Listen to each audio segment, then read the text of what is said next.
कभी आपने सोचा है कि पुराने ज़माने के राजा महाराजा इतने बलवान कैसे होते थे। ना उनके पास जिम था, ना प्रोटीन पाउडर, ना सप्लीमेंट। फिर भी उनकी ताकत ऐसी थी कि अकेला योद्धा 100 सैनिकों पर भारी पड़ता था। असल में उन्होंने एक विद्या को साधा था, शरीर में बल बढ़ाने की विद्या। यह विद्या सिर्फ भारी ताकत की नहीं, यह एक पूर्ण जीवन पद्धति है जो शरीर, मन और आत्मा तीनों को साधती है। यही वह रहस्य हैं जिससे भारत के योगी हिमालय की बर्फ में तप करते हैं और वीर योद्धा युद्ध भूमि में दुश्मन को धराशायी करते हैं। बल का मतलब केवल मांसपेशियों से नहीं है, बल का मतलब है आत्म बल, सहन शक्ति, जीवन के हर संकट में डटकर खड़े रहने की शक्ति।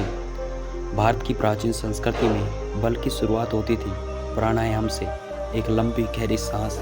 यही वह पहला कदम है जिससे शरीर में ऊर्जा का संचरण होता है। आज लोग पूछते हैं कि शरीर में ताकत कैसे बढ़ाए। इसका मतलब हमारे पूर्वजों की दिनचर्या में छुपा है। सुबह ब्रह्म मुहूर्त में उठना, सूर्य को अर्घ देना, तांबे के लोटे में जल भरकर पीना, सूर्य मंत्रों का जाप करना, यह सब केवल धार्मिक कर्म नहीं है, यह शरीर में तेज और जीवन शक्ति भरने की क्रियाएं हैं। फिर आती है दंड बैठक। ये विद्या यह सिर्फ व्यायाम नहीं है, एक तप है। अखाड़े में आज भी पहलवान दंड बैठक लगाते हैं। हाथ पैरों की ताकत से लेकर रीढ़ और मस्तिष्क तक हर अंग में ऊर्जा भर जाती है। यही वह पारंपरिक भारतीय व्यायाम है जो बिना किसी मशीन के इंसान को फौलाद बना देता है। और फिर आता है मल्लखंब, भारत की उस प्राचीन व्यायाम प्रणाली का हिस्सा जो आज भी दुनिया को हैरान कर रही है। जो लोग पूछते हैं कि बिना जिम के कैसे ताकत बढ़ाए, उनके लिए मल्लखंब, सूर्य नमस्कार और कुश्ती जैसे व्यायाम सबसे बड़ा उत्तम उदाहरण है। लेकिन शरीर में बल सिर्फ व्यायाम से नहीं आता, वो आता है खान पान से भी। भारतीय थाली में अद्भुत शक्ति है। घी, दूध, बाजरा, मूंग, शहद, यह सिर्फ खाने की चीज़ें नहीं, ये शरीर को पोषण देने वाली औषधि आम है। हमारे पूर्वज कहते थे, जैसा अन्न वैसा मन। भोजन को कभी जल्दी में नहीं खाना चाहिए, मन से, ध्यान से खाना चाहिए। अन्न शरीर में ओज भरता है। अब बात करते हैं उस सबसे बड़े रहस्य की जिसे आज दुनिया लगभग भूल चुकी है, ब्रह्मचर्य।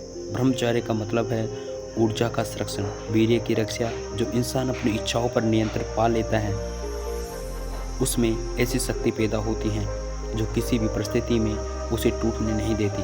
छत्रपति शिवाजी महाराज, स्वामी विवेकानंद, रानी लक्ष्मीबाई, इन सब की जीवन शैली में संयम था, ब्रह्मचर्य था और वहीं से उनका असली बल निकलता था। शरीर में बल बढ़ाने का असली रास्ता आत्म नियंत्रण से होकर जाता है। ध्यान, इसका महत्व कम मत समझिए। रोज 10 मिनट का मौन ध्यान, केवल अपनी सांसों पर ध्यान देना, यह शरीर को अंदर से मजबूत बनाता है।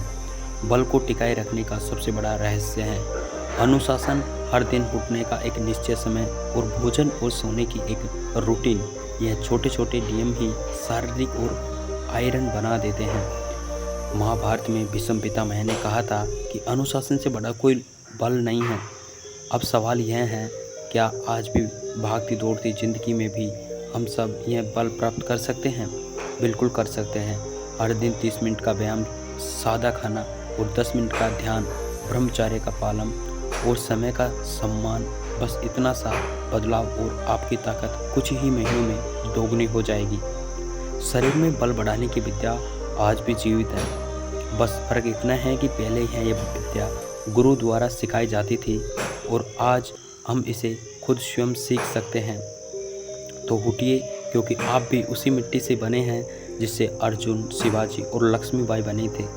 आपके भीतर वही शक्ति है, बस उसे जागृत करने की देर है। बल चाहिए, व्यायाम करो। शक्ति चाहिए, संयम रहो। और तेज चाहिए, ध्यान करो। जीवन में जीत चाहिए तो खुद को रोज थोड़ा सा हरा कर उठो। यही बल बढ़ाने की असली विद्या भारतीय प्राचीन सिद्ध और आज भी जीवंत है।